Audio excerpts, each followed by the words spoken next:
Nah, sudah bergabung bersama kami ada Agus Pambagio selaku analis kebijakan publik dan nanti juga kita akan bergabung bersama dengan Wakil Gubernur DKI Jakarta ada Bapak Riza Patria yang saat ini sudah bergabung bersama kami.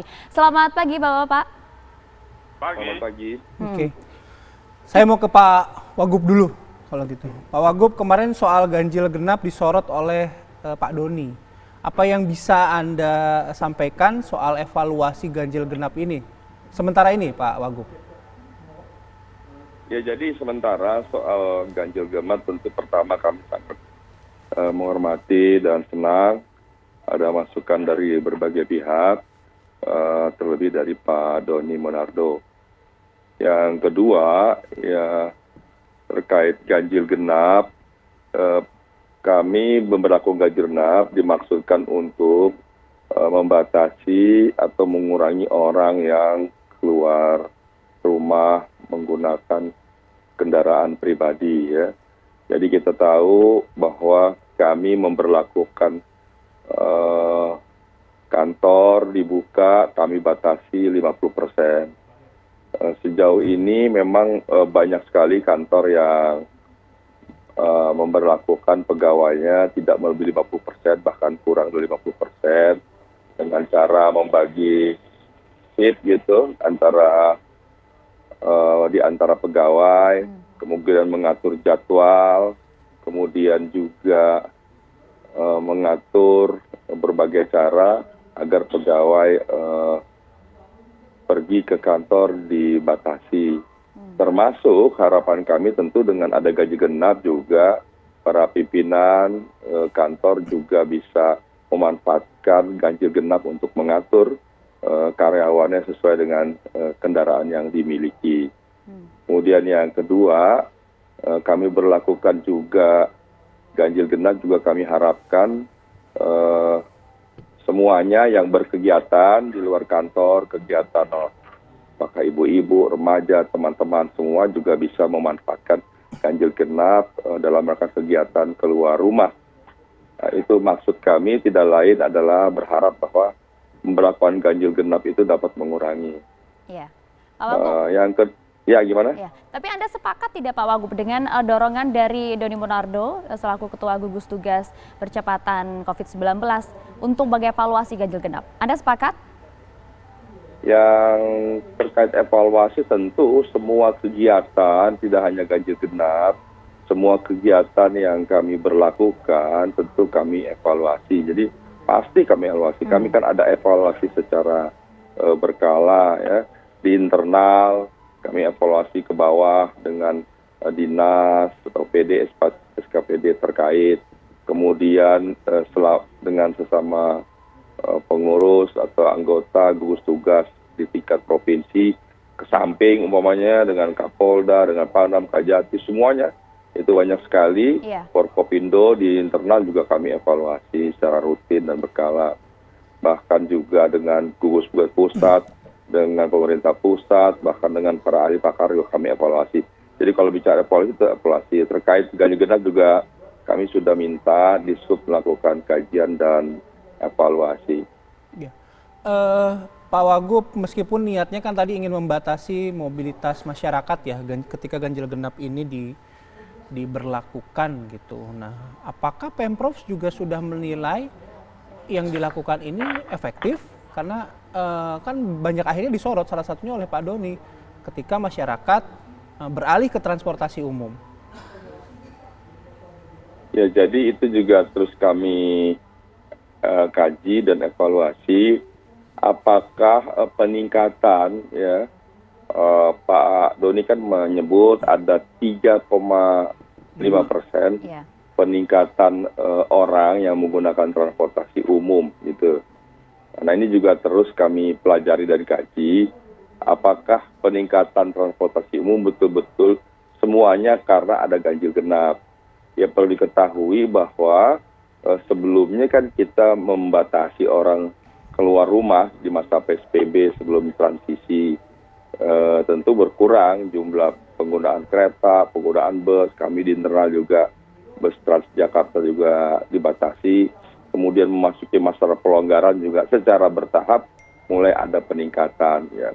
bisa jadi ada peningkatan 3,5% ini memang mulainya membaik. Jadi kalau melihat angkanya kan belum sama dengan angka di masa sebelum PSBB. Bisa jadi itu memang angkanya mulai mendekati tapi belum sama. Kemudian yang kedua bisa jadi adanya peningkatan orang menggunakan transportasi umum begitu disebabkan oleh faktor ekonomi. Umpamanya dalam rangka penghematan karena posisi sekarang COVID, bisa jadi orang terpaksa ya menggunakan transportasi umum. Baik. Ini Baik, Pak juga Wagub. beberapa faktor yang disebabkan. Namun demikian apapun masukan itu menjadi perhatian kami. Insya Allah dalam waktu dekat nanti kita akan terus evaluasi dan kita akan juga sampaikan. Karena kebijakan kami tentu juga berdasarkan masukan dan diskusi, dialog, dan berkoordinasi dengan pemerintah pusat termasuk gugus tugas pusat. Baik, tentu ada data-data di sana. Ini kita akan ke Mas Agus Pambagio dulu. Mas Agus, bagaimana sebenarnya catatan-catatan yang dimiliki oleh Mas Agus terhadap penerapan ganjil genap selama sebulan terakhir? Begini, awalnya ganjil genap kan pakai Pergub 51/2020 itu untuk mengendalikan angkutan pribadi, semua orang naik angkutan. Nah, itu peraturan untuk mengatur lalu lintas. Nah, sekarang peraturan itu digunakan untuk mengatur COVID-19. Nah, jadi ini ada kontradiktif di sini. Seharusnya dibuat peraturan gubernur tersendiri untuk GAG ini yang digunakan untuk COVID. Nah, terlepas dari itu, menurut saya sebaiknya memang PSBB dikembalikan lagi, tidak usah transisi karena kondisi seperti ini. Ya, semua negara ketika itu lonjakannya cukup naik langsung kembali kepada lockdown. Nah, kita tidak suka kata lockdown, oke lah, PSBB itu harus dikembalikan. Jadi memang sekarang ini kan data sudah menunjukkan yang kena COVID itu kan yang pengguna angkutan umum. Nah, jadi menurut saya sebaiknya itu diatur ulang.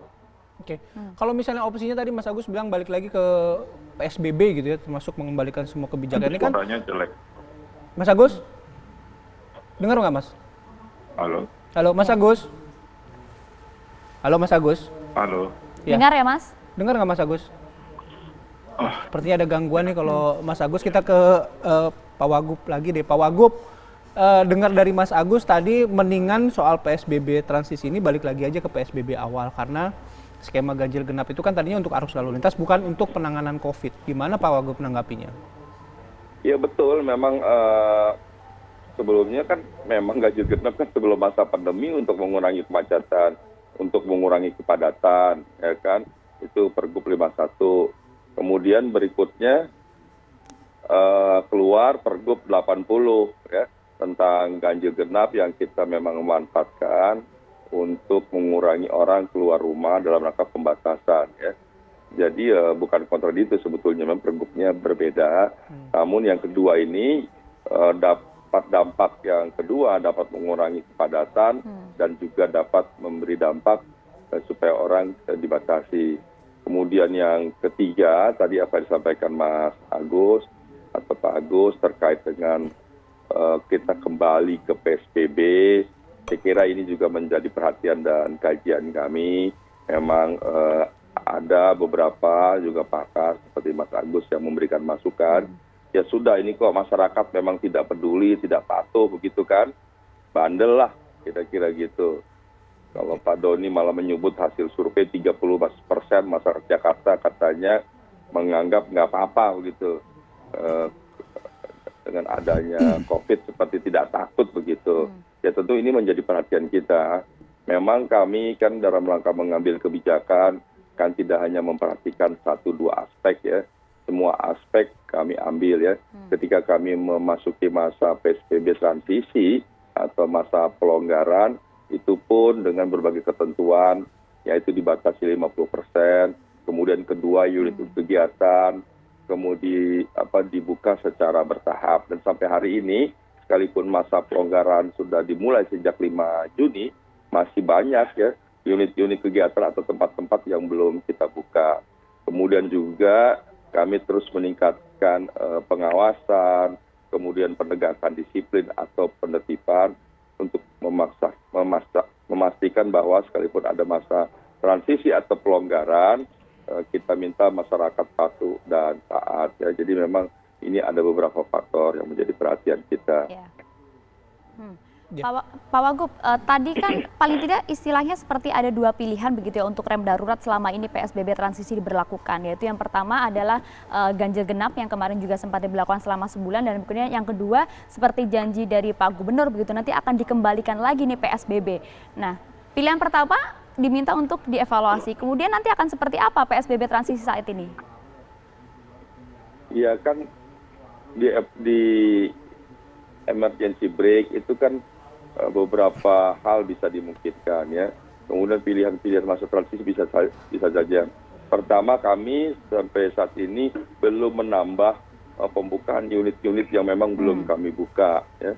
Yang semula atau sesuai jadwal diharapkan dibuka, sudah ditunggu-tunggu, sudah diminta, bahkan sudah didemo hampir setiap hari, tapi kan belum kami buka gitu ya. Jadi itu artinya juga kami memberikan perhatian supaya tidak semua unit dibuka dalam rangka mengurangi penyebaran itu sendiri. Kemudian yang kedua, bisa saja kebijakannya nanti kita mulai tarik gitu, tapi tidak semua, bisa jadi unit kegiatan tertentu kami batasi pembukaannya. Umpamanya jamnya, ya kita perkecil atau kita perketat. Umpamanya jamnya yang kita batasi. Tadinya umpamanya bisa sampai selamanya, tidak batasi mungkin sampai jam sekian, atau dipercepat atau disamakan seperti di mall sampai jam 8 bisa saja, atau kita batasi lagi jamnya sampai jam 16 bisa saja. Jadi tidak mesti harus ditutup. Itu pilihan-pilihannya. Atau umpamanya nanti diatur bergantian, umpamanya ganjil genap juga umpamanya seperti pasar dan tempat lainnya bisa saja. Jadi banyak cara memang untuk mengurangi pembatasan orang keluar. Pilihan terakhir ya seperti sebelumnya, masa pelonggarannya kita tutup, kita memasuki PSBB sebelumnya. Oke, saya mau ke Mas Agus. Kalau Mas Agus tadi udah menyebutkan, kita balik lagi saja lah ke PSBB yang awal. Apakah ini formulasi yang paling tepat? Karena kalau melihat kondisi psikologisnya sekarang kan masyarakat sekarang banyak yang bandel juga gitu. Ya, gini, kalau Anda mengatakan masyarakat bandel karena di peraturannya tidak ada sanksi. Sanksinya kan ala kadarnya berbentuk fisik. Yang saya katakan di dunia ini untuk mendisiplinkan masyarakat itu harus dengan sanksi administratif. Nah, tapi di DKI kan belum ada itu perda sanksinya. Ya, dia masih pakai ke Undang-Undang 6 2018. Nah, jadi di situ kan juga ada perintah sebetulnya di pasal 48 harus segera terbit PP-nya. Tapi tidak ada tuh yang menyentuh sampai hari ini. Jadi menurut saya ya memang pemerintah kurang serius menangani hal ini. Saya nggak tahu apakah karena berat pada sistem ekonominya, sektor ekonominya, atau bagaimana. Karena ini adalah masalah pandemi, ini masalah kesehatan. Kalau mau merubah sebuah kebijakan, itu harus punya scientific evidence-nya yang mengatakan, oh bisa dirubah. Nah sekarang kita masuk scientific evidence, terlihat angka naik terus, dan sebagian besar dari penderita itu adalah angkutan umum, penumpang angkutan umum. Ya sudah, balik saja. Karena kalau tidak, ini nanti akan sulit sekali dikontrol. Kita sudah 3.000 kemarin. Nah, saya perkirakan akhir tahun akan 500.000 orang terinfeksi. Nah, itu saya kurang ngerti bagaimana menanganinya, termasuk rumah sakit, dokter, dan sebagainya.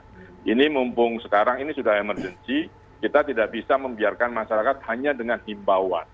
Ya kan, hukuman membersihkan makam, kemudian push up, dan itu tidak akan pernah bisa membuat masyarakat jerah. Tetapi jangan juga digabungkan antara kemiskinan, kondisi ekonomi dengan denda. Makanya orang ada denda, kalau nggak denda ya taati aturan itu. Nggak ada hubungannya sama kemiskinan. Jadi sekali lagi terserah pemerintah mau apa, kalau saya maksudnya dari dulu adalah lockdown. Tapi kan itu tidak diambil.